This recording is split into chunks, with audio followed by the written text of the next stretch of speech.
Hello students, कैसे हैं आप लोग। मेरा नाम पूर्णिमा तिवारी है and welcome to my channel bloom with botany.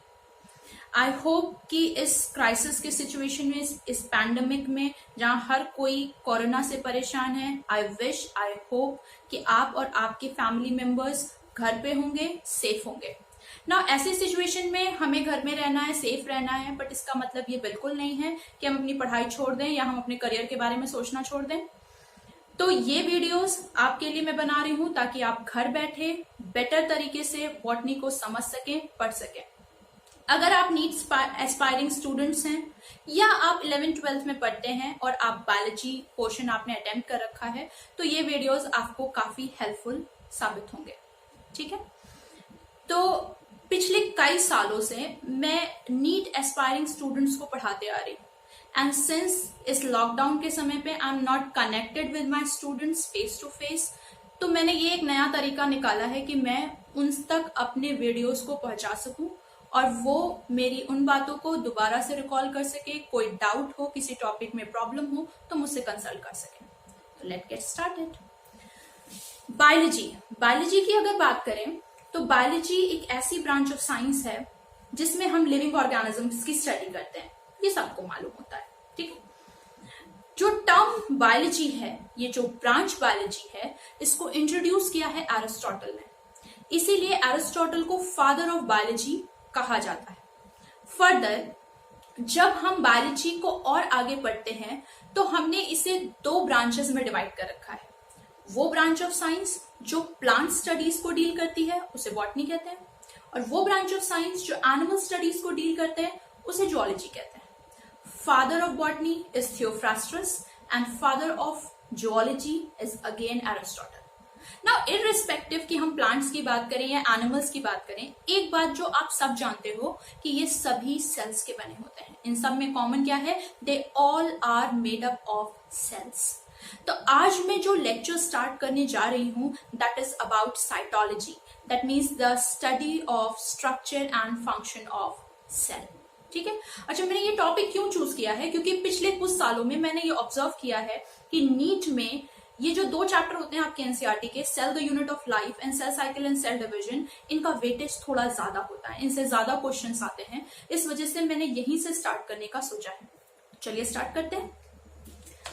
मैंने अभी आपको क्या बताया कि हम बात कर रहे हैं बायोलॉजी की। बायोलॉजी क्या है? Study of living organisms.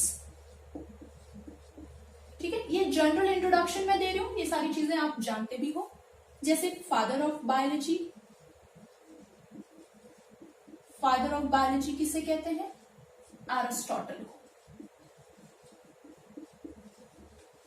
ठीक, फर्दर इस बायोलॉजी को हमने दो ब्रांचेस में डिवाइड कर दिया है।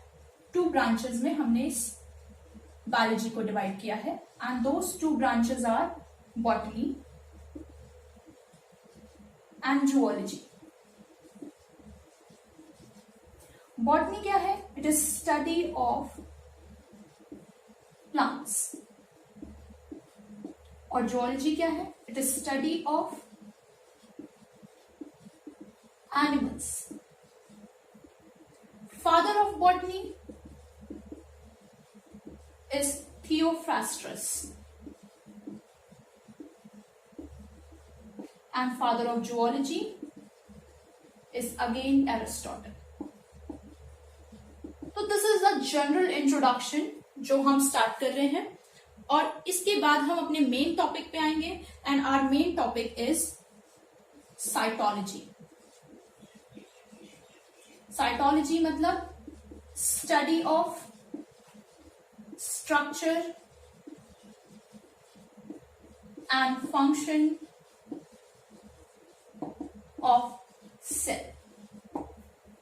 ठीक है, तो हम अपना लेक्चर यहां से स्टार्ट करेंगे। अब अगर मैं आपसे पूछूं कि सेल से क्या समझते हो, तो मुझे एक बहुत रटाई सी डेफिनेशन मिलती है that cell is basic, fundamental, structural and functional unit of life। ये सब जानते हैं। अब अगर मैं आपसे ये पूछ लूं कि why it is termed as a unit, इसको यूनिट क्यों कहते हैं, तो भाई यूनिट का मतलब होता है इकाई, यूनिट का मतलब होता है स्मॉलेस्ट पार्ट। तो इसको यूनिट क्यों कहते हैं, इसको इकाई क्यों कहते हैं? बिकॉज अगर आपने सेल से छोटा किया तो फिर वो लिविंग नहीं रह जाएगा। लाइफ कंसीडर होने के लिए जो सबसे छोटा पार्ट रिक्वायर्ड है वो सेल है। Anything less than complete structure of cell will not be considered to be living, इसीलिए उसको यूनिट कहा जाता है। और बहुत बढ़िया एग्जांपल है जो बड़ा फेमस है आजकल, वायरस। वायरस आप सब जानते हो, it is considered to be a non living particle. Non living particle इसको कहने के दो बड़े स्ट्रॉन्ग रीजन है।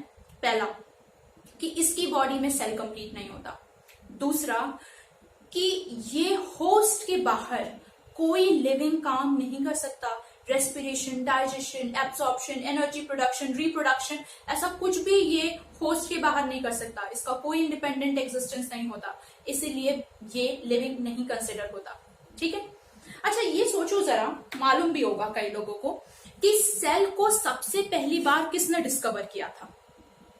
सोच के देखो। यस, बिल्कुल correct, it is Robert Hooke. Robert Hooke ने सबसे पहली बार सेल को देखा, और कौन से सेल्स को देखा? डेड सेल्स को देखा। Dead cells from a very thin slice of cork. भाई हुआ क्या कि सेल्स का साइज इतना छोटा होता है कि उसको हम अपने नेकेड आई से नहीं देख सकते। उसको देखने के लिए हमें एक इंस्ट्रूमेंट की जरूरत है जो माइक्रो ऑर्गेनिजम्स को देखने में हेल्प करता है, and you all know that is microscope. ठीक है। तो अगर इन जनरल मैं आपसे पूछूं कि माइक्रोस्कोप की डिस्कवरी किसने की, तो आप लोग बोलोगे रॉबर्ट हुक। नहीं, there was a scientist Johnson and Johnson, उन्होंने इसकी डिस्कवरी की थी, और वो इतना पॉपुलर हो गया कि हर कोई उसे खरीदना शुरू कर दिया, हर किसी ने उसको खरीदना शुरू कर दिया। लेकिन रॉबर्ट हुक ने अपना माइक्रोस्कोप खुद डिजाइन किया था, ये स्पेशलिटी थी। तो रॉबर्ट हुक ने 1665 में 1665 में डेड सेल्स को ऑब्जर्व किया था। फर्स्ट ऑब्जर्व्ड डेड सेल्स, और वो डेड सेल्स कौन से थे? From a very thin slice of cork. ठीक। अब पहली बात, कॉर्क क्या है? बहुत बच्चे कॉर्क और बार्क में कंफ्यूज हो जाते हैं, प्लीज ध्यान देना यहाँ पे कि ये कॉर्क और ये बार्क दोनों अलग चीजें हैं। Bark is a set of layers. In fact bark तो साइंटिफिक टर्म है ही नहीं, बार्क तो एक इंग्लिश टर्म है जिसको हम छाल कहते हैं। ठीक है। यहां पर वो सारी लेयर्स आ जाती हैं which is outside the vascular cambium. Vascular cambium के बाहर की सारी लेयर्स बार्क में आ जाती है, यानी इसमें लिविंग सेल्स भी होते हैं। बट कॉर्क क्या है? Cork is the single outermost dead layer of woody tree।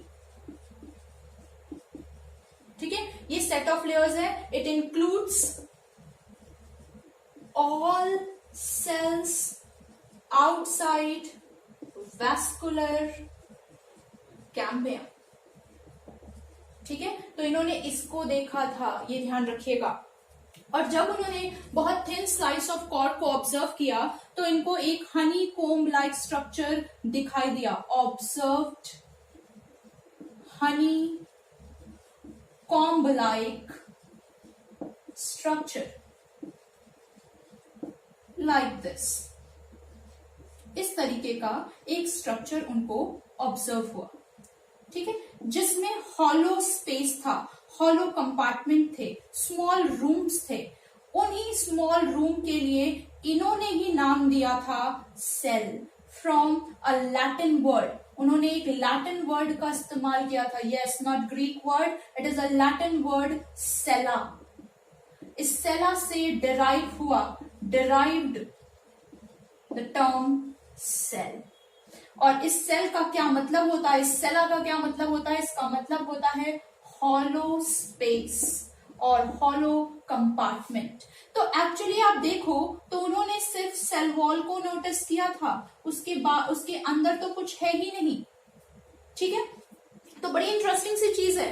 एक बार ध्यान दीजिए फिर से कि हम प्रेजेंटली जो सेल पढ़ते हैं, आज के समय में हम जो सेल पढ़ते हैं, उस सेल में 3 चीजों का होना बहुत जरूरी है, वरना उसे हम सेल नहीं कहेंगे। और वो 3 चीजें क्या हैं? वो 3 चीजें हैं nucleus, cytoplasm and plasma membrane. अगर इन तीनों में से कोई एक नहीं है तो उसे सेल नहीं कहेंगे। अब आपके दिमाग में आएगा कि मैच्योर मेमेलियन आरबीसीज में न्यूक्लियस नहीं होता, तो yes, it is an exception to the cell theory. Similarly plant cell में सीव ट्यूब एलिमेंट्स होते हैं, उनकी मैच्योरिटी पे भी न्यूक्लियस नहीं होता, उनको भी सेल थ्योरी का एक्सेप्शन माना जाता है। तो अगर ये 3 कंपोनेंट में से कोई एक कंपोनेंट कम हुआ तो फिर उसे हम सेल नहीं मानेंगे। ठीक है, अब जरा कंपेयर करो, इन्होंने जो सेल कहा उसमें तो तीनों ही चीजें नहीं है, और हम आज जो सेल पढ़ते हैं उनमें 3 चीजों का होना जरूरी है। इसका मतलब दोनों डेफिनेशन मैच नहीं कर रही, तो दोनों टर्म भी नहीं मैच करने चाहिए, नाम बदल देना चाहिए, पर हमने नहीं बदला, just to honour the scientist जिन्होंने इसकी डिस्कवरी की, जिन्होंने हमें इसके बारे में पढ़ना, सीखना, सिखाया, शुरुआत की, उनको ऑनर करने के लिए हमने सेल नाम को नहीं बदला। पर करंट डेफिनेशन के हिसाब से सेल इज अ मिसनोमर, गलत नाम है। सेल का मतलब होता है hollow space, and the cell we study is not hollow at all, it has 3 essential components. ठीक है, तो एक्चुअली रॉबर्ट हुक ने सिर्फ सेल वॉल को देखा था। ठीक, तो अगर हम बात करें टर्म सेल की, तो टर्म सेल के बारे में मैंने आपको क्या बताया, लैटिन वर्ड सेला से लिया गया है, सेल वर्ड होता है, इसका मतलब क्या होता है, हॉलो स्पेस, और इसको किसने दिया, it was coined by Robert Hooke in his book Micrographia. इनकी बुक थी माइक्रोग्राफिया, जिसमें इन्होंने इस टर्म को इंट्रोड्यूस किया था और इसको एक्सप्लेन किया था। एंड एक्चुअल रियल मीनिंग में तो इन्होंने सेल देखा ही नहीं, जो हम आज सेल पढ़ते हैं, इन्होंने एक्चुअली सेल वॉल देखी। ठीक है, अब अगर हम बात करें कि पहली बार लिविंग सेल्स किसने देखे, तो पहली बार लिविंग सेल्स देखे, यस, एंटोनी वॉन ल्यूवेनहुक ने।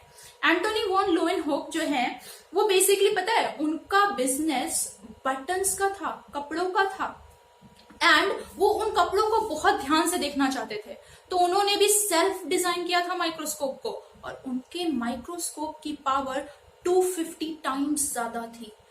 और आउट ऑफ क्यूरियोसिटी, अब जब आप कोई चीज बनाते हो ना, तो आपको उसको हर चीज में अप्लाई करने का मन करता है। अब उन्होंने माइक्रोस्कोप बनाया क्लोथ्स को ऑब्जर्व करने के लिए, उसके फाइबर्स देखने के लिए, उसकी बनावट देखने के लिए, बट वो हर चीज को माइक्रोस्कोप के अंदर देखने लगे। तो उन्होंने पॉन्ड वाटर के एक ड्रॉप को जब माइक्रोस्कोप के अंदर देखा तो उनको कुछ हिलती डुलती सी चीजें नजर आई, और वो हिलती डुलती सी चीजें जो थी उनको डिटेल में पढ़ने पे पता चला कि ये तो एनिमल का छोटा रूप है। इनको कहा गया एनिमोक्यूल्स, या इनको प्रोटोजोअन्स भी कहा गया, प्रिमिटिव रिलेटिव्स ऑफ एनिमल्स। ठीक है, तो उनको अपने माइक्रोस्कोप में पॉन्ड वाटर की ड्रॉप में क्या दिखाई दिया, spermatozoans, protozoans, bacterial cells, and he also studied RBCs, and he opened a great branch of science cell की, लिविंग सेल की। उसके बाद ही हम लिविंग सेल के बारे में पढ़ना शुरू कर दिया हम लोगों ने। ठीक है, तो अगर मैं आपसे कहूं कि फर्स्ट लिविंग सेल की क्रेडिट किसे जाता है, first living cell was observed by Antony von Leeuwenhoek। इन्होंने सबसे पहली बार लिविंग सेल्स को ऑब्जर्व किया था। यहां तक की बातें आप लोग को समझ में आ रही हैं?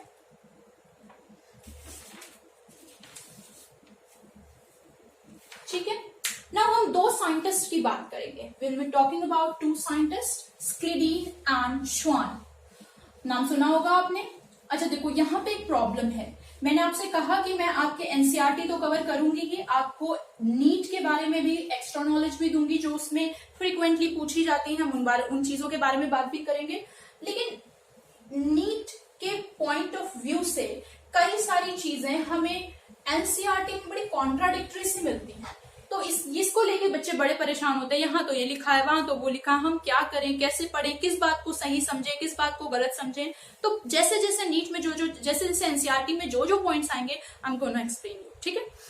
एक और मेरा पर्सनल सजेशन है कि if you are studying it for the first time, it is my personal suggestion, please do not refer any side book. हर साइड बुक में, मैंने आपके लेवल की हर साइड बुक देख ली है, हर साइड में कोई ना कोई गलतियां हैं, फैक्ट की, कॉन्सेप्ट की, और सबसे इंपॉर्टेंट चीज बहुत ज्यादा आउट ऑफ सिलेबस है। और if you are focused to your NEET, please please please focus on your NCERT. NCERT में इतना सारा चीज है ना कि उसे 10 बार भी पढ़ लो तो कुछ नया ही मिल जाता है, ठीक है। उसके बाद जब एक बार आप पढ़ लोगे, उसके बाद नो डाउट आप कोई भी बुक प्रेफर कर लो, लेकिन पहले एनसीईआरटी पढ़ो, तो आपको पता चलेगा हमें क्या पढ़ना है, कितना पढ़ना है, और क्या सही है और क्या गलत। क्योंकि हो सकता है एनसीईआरटी में कुछ गलत लिखा हो और कहीं और सही लिखा हो, बट एनटीए तो, नीट तो एनसीईआरटी को ही करेक्ट मानता है। और बाद में बच्चे बहुत फ्रस्ट्रेट होते हैं, नहीं यही सही है और हम इस पे रेट डालेंगे और ये होगा, बट होता कुछ नहीं है। तो प्लीज इन सब बातों का प्लीज ध्यान रखिएगा, ठीक है। तो हम बात करने जा रहे हैं सेल थ्योरी की, और हम 2 साइंटिस्ट के बारे में बात करेंगे। एक है Schleiden, he was a German botanist, और एक है श्वान। इनके पूरे नाम जरा ध्यान रखिएगा। ये एक्चुअली आपकी एनसीईआरटी में दिया है ब्रिटिश जूलॉजिस्ट, बट ये एक्चुअली में जर्मन जूलॉजिस्ट ही थे।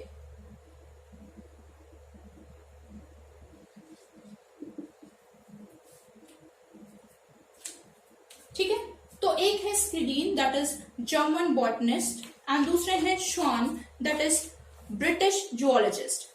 ये एनसीईआरटी का डेटा है, ठीक है। अब इन्होंने क्या किया, इन्होंने 1838 में ये ऑब्जर्व किया कि इस दुनिया में जितने प्लांट्स हैं वो सब इन्हीं सेल्स के बने हुए हैं, जो एंटोनी वॉन लोवेनहुक ने देखे। और श्वान ने नोटिस किया कि ये जितने भी एनिमल्स हैं ये इन्हीं सेल्स के बने हुए हैं। इन्होंने ये चीज नोटिस की 1839 में। तो दोनों ने अपनी नॉलेज को यूनाइट किया और दोनों ने मिलकर एक थ्योरी प्रपोज की, and that theory is known as cell theory.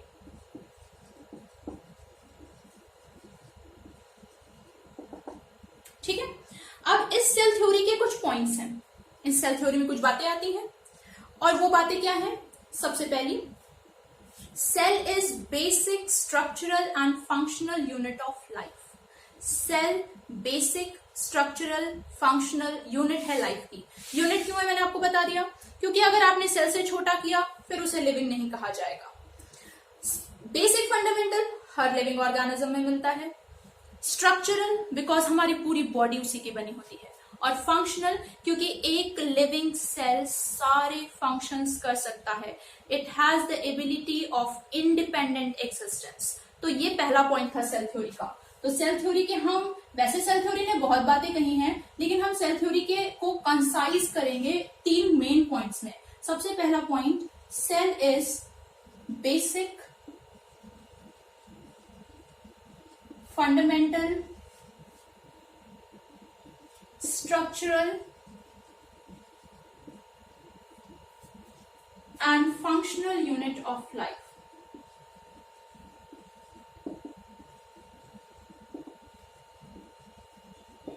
ठीक है, दूसरी बात इन्होंने कही, एवरी लिविंग ऑर्गेनिज्म यानी all plants and animals, every living organism, that means all plants and animals, are composed of cells and their products. सभी living organism इन्हीं sales या उनके प्रोडक्ट्स के बने होते हैं। और तीसरा पॉइंट बड़ा इंटरेस्टिंग है, इसको ध्यान से सुनना। तीसरा पॉइंट कहता है, properties of a living organism does not depend upon its constituent cells. Instead, it arises as an outcome of the interaction amongst the cell. क्या मतलब हुआ इस बात का? जरा सोच के देखो कि हम सब सेल के बने हैं, हम सब सेल के बने हैं। अब मैमल्स को देखो, cows, dog, buffalo, ox, camel, goat. मैं कह रही हूं दूसरे क्लास में चले जाओ। एव्स बर्ड्स हैं, रेप्टिलिया रेप्टाइल्स हैं, एम्फीबिया है, ठीक है, पाइसेस फिशेस हैं। दूसरे फाइलम में चले जाओ, ऑर्थोपोडा इंसेक्ट्स हैं, मोलस्का हैं, इकाइनोडर्मेटा है। मेरा कहने का मतलब XYZ कोई भी लिविंग ऑर्गेनिज्म है, सब सेल का बना है। तो मुद्दा ये है कि जब हम सब एक ही चीज के बने हैं तो हम फिर दिखते क्यों अलग हैं और हम काम क्यों अलग करते हैं? If we all are composed of same thing, then why do we appear different and why do we function different? तब इन्होंने समझाया कि भाई किसी भी ऑर्गेनिज्म की प्रॉपर्टी उसके कॉन्स्टिट्यूएंट सेल पर नहीं डिपेंड करती। वो डिपेंड करती है कि वो कॉन्स्टिट्यूएंट सेल्स कैसे आपस में इंटरेक्ट कर रहे हैं। The basis of life is interaction. Interaction पर ही लाइफ की बेसिस है, उसी से आपकी प्रॉपर्टी डिसाइड होती है। आपने पढ़ा भी है, सेलुलर लेवल अलग होता है, सेल्स इंटरेक्ट कर ले तो टिश्यू लेवल आ जाता है, देन टिश्यू सिस्टम लेवल होता है, देन ऑर्गन होता है। आप जानते हो सारी चीजें। तो सब में क्या हो रहा है? इंटरेक्शन अलग अलग लेवल का हो रहा है।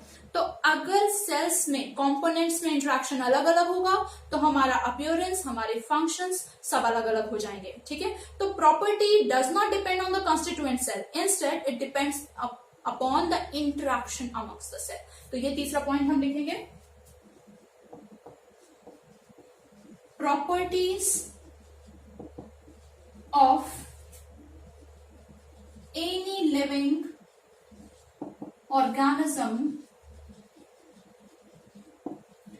does not depend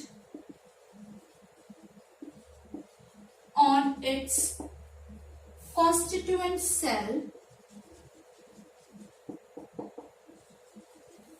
Instead, it arises as an outcome of interaction amongst the cell.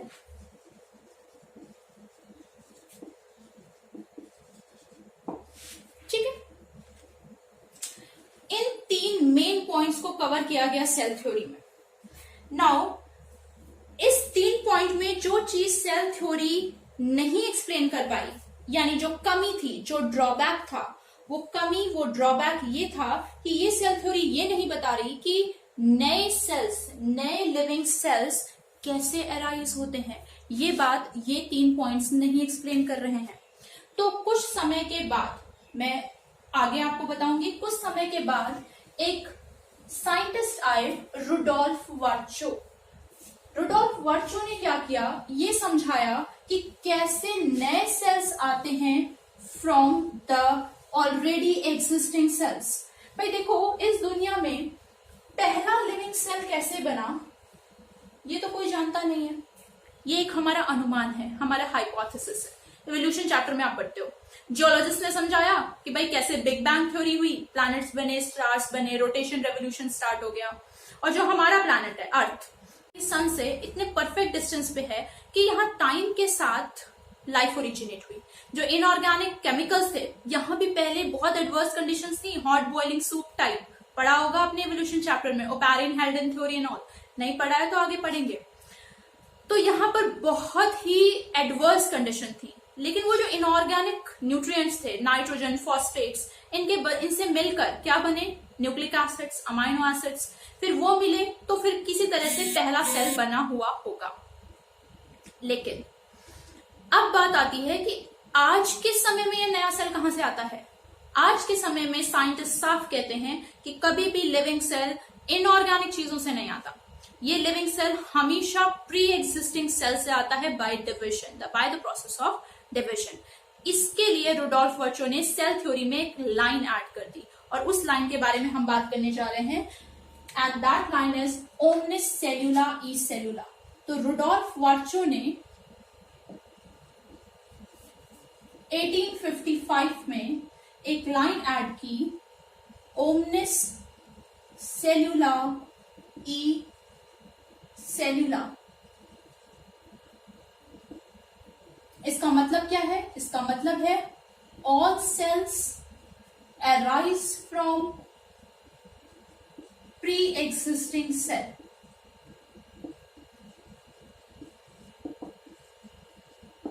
ठीक है, इसी को कहा गया, इट इज नोन एज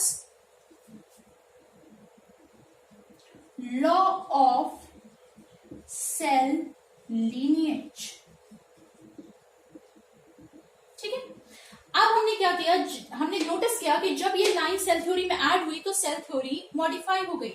तो इस पॉइंट ने सेल थ्योरी को मॉडिफाई कर दिया एंड मॉडिफाइड सेल थ्योरी को अब हम कहते हैं सेल डॉक्ट्रिन और सेल प्रिंसिपल। ठीक है, और मैंने आपसे क्या बात की थी, 3 एक्सेप्शंस की। वो 3 एक्सेप्शंस वो भी लिख लेते हैं यहीं पर, exceptions of cell theory.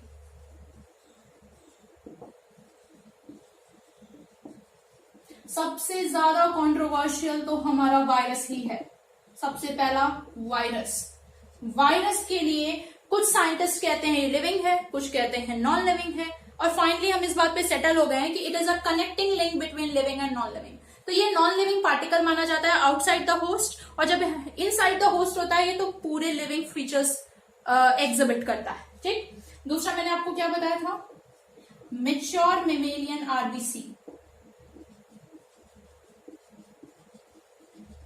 Mature mammalian RBC maturity पर ये इन्यूक्लिएटेड हो जाता है, यानी कि न्यूक्लियस नहीं होता, और न्यूक्लियस ना होने की वजह से ही इसको एक्सेप्शन माना गया है।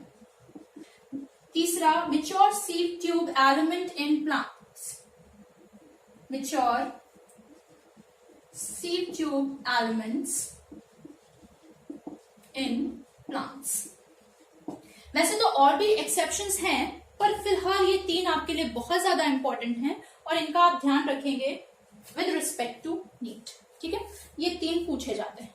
तो ये सारी बातें हो गई अबाउट सेल थ्योरी। इसके बाद अब हम बात करेंगे एक ओवरव्यू ऑफ सेल की, डाइवर्सिटी ऑफ सेल की। तो ये सारी चीजें मैं आपको नेक्स्ट लेक्चर में पढ़ाऊंगी, and then till then be safe. Please मुझे बताइए कि ये वीडियो आपके काम का है या नहीं है, आपको समझ में आ रहा है कि नहीं है। आपको इससे रिलेटेड कोई भी डाउट हो, feel free to comment. And आपको कौन सा टॉपिक बहुत टफ लगता है, जिसको आपको याद रखने में या समझने में दिक्कत होती है, मुझे बताइए, and I will make videos for you. ठीक है, till then be healthy, be safe, be at home and keep learning. ठीक है, तो अगर आपको वीडियो ठीक लगे तो इसे लाइक करिए, सब्सक्राइब करिए और प्लीज शेयर करिए। Thank you.